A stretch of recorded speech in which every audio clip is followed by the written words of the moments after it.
এক কুমার মাটির পাতিল যে বানায়, সেও তো মাটির পাতিল নিজের হাতে বানাইয়া ভাঙতে চায় না।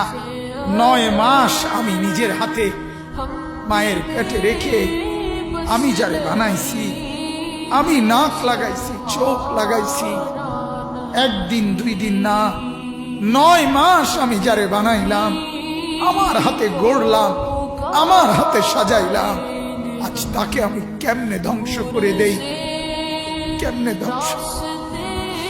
এজন্য উল্টাচ্ছি না, এজন্য আযাব দেই না। আমি অপেক্ষা করি আমার বান্দা যদি তওবা করে, আমার বান্দা যদি কোনোদিন ফিরে আসে।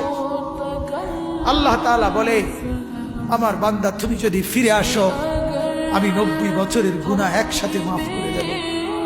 আমি রাতের গুনাহ রাতেই মাফ করে দেব, দিনের গুনাহ দিনেই মাফ। তুমি আইসো আমার কাছে, মাফ করে দেব।